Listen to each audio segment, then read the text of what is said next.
හියෝවිත පිරිවෙන් අධ්‍යාපනය ලබන 7 වසර ඉගෙනුම ලබන ළමයි දෙන්නෙක් පැහැරගෙන ගිහිල්ලා පැහැරගෙන යනකොට මේ යම් කෙනෙක් දැකලා ඒ හාමුදුරුවන්ට පණිවිඩය දීලා තියෙනවා පන්සලේ. ඊට පස්සේ මෙයාලා කොහොම හරි කොටු කරගෙන තියෙනවා පොලිසියෙන් ළමයි දෙන්න අරගෙන යද්දී එයාලගේ ඇඟේ කොටස් ගන්න තමයි අරන් ගිහින් තියෙන්නේ. ඒ ළමයි දෙන්නට කියලා තියෙනවා හෙට වෙනකොට ජීවත් වෙන්නේ නැහැ කියලා.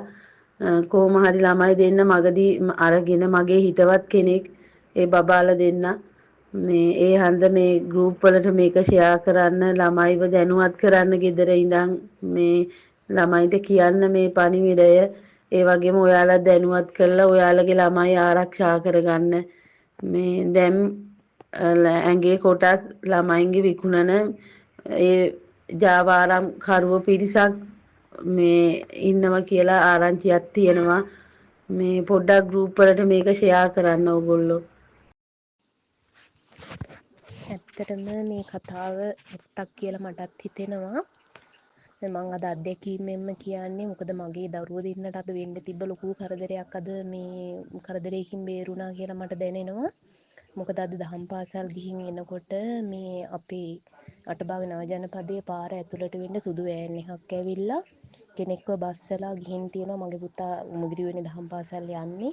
දහම් පාසල් ගිහින් එන වෙලාවේ ඒකල එයාගේ පස්සෙන් මේ මිනිස්සු ඇවිත් තියෙනවා. අපිට අද ගොඩක් බිසි වුන නිසා කාටවත් එයාව ගේන්න යන්න බැරි වුණා. මේ ඉතින් මෙයාව ෆලෝ කරගෙන ඇවිත් තියෙනවා ඒ ආපු කෙනා.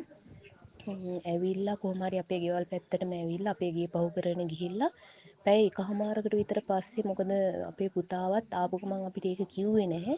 අපිත් නොදැනුවත් නිසා මාත් කඩේට ගියා. මම යන්න ඇරලා අපේ ගෙදරටම ඇවිල්ලා තියෙනවා. ඇවිල්ලා දරුවෝ දෙන්නෙන් අහලා තියෙනවා ගෙදර කවුද ඉන්නේ කියලා. මෙයා දෙන්න කියලා තියෙනවා අම්මා නම් ගෙදර නැහැ තාත්ති ඉන්නවා කියලා බොරුවට කියලා තියෙනවා. තාත්ති මෙතන උඩ ඉන්නවා කියලා තියෙනවා. ඒ කරලා මගේ ෆෝන් එක ගෙදර තිබ්බ නිසා මෙයා ෆෝන් එක අතට අරන් තියෙනවා අපේ පුතා. කෝල් එකක් දෙන්නම් ඉන්න කියලා. ඊට පස්සේ නෑ කතා කරන්න ඕනේ නෑ. ඔය දෙන්න එනවද මගෙත් එක්ක යන්න කියලා අහලා තියෙනවා. ඔය දෙන්නෙන් කවුද එන්නේ? නංගි එනවද? අයියා එනවද? කියලා අහලා තියෙනවා. මේ මිනිස්සයා වැඩි වෙලාවක් ඉඳලත් නෑ. විනාඩි 5ක් විතර තමයි ඉඳලා තියෙන්නේ. මේ ඒ කරලා මෙයා කොහෙද කියලා අහලා තියෙනවා අපේ පුතා. එතකොට කිව්වලු කොළඹ යන්න මගෙත් එක්ක එනවද කියලා අහලා තියෙනවා. මොකද මෙයාට හොඳටම නෝට් දහම් පාසල ඇරලා ඉද්දි මගදී වෑන් එකෙන් බස්සපු මිනිස්සයා කියලා මෙයාට නෝට් වෙලා තියෙනවා. ඉතින් මේ ඊට පස්සේ මෙයා ඉක්මනට ෆෝන් එක අරන් තියෙනවා අපි කාට හරි කියන්න. ඒ වෙලාවේ මෙයා අපේ පුතා එළියට බහැලා තාත්තේ කියලා බොරුවට කතා කරලා තියෙනවා තාත්තා ඉන්න විදිහට. ඒ ෂණිකව කතා කරන්න එපා නෑ මම යනවා කියලා ඉක්මනට ගිහිල්ලා පාරට බහැලා දුවගෙන ගිහින් තියෙනවා. ඉතින් අපි ආවට පස්සේ මේ දරුවෝ දෙන්න කිව්වට පස්සේ ගොඩක් හොයලා බැලුවා දන්න කියන හැමෝටම කතා කරා.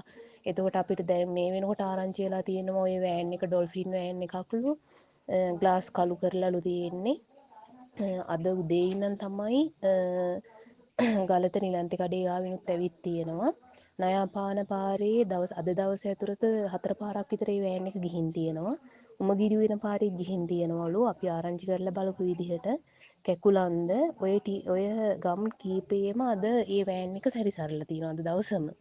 නමුත් කාටවත් මුල් අංක දෙක එක්කෙනෙක් දැකලා තියෙනවා 58 නම්බර් එකක් කියලා. මේ පැත්තේ වාහනයක් නෙවෙයිලු.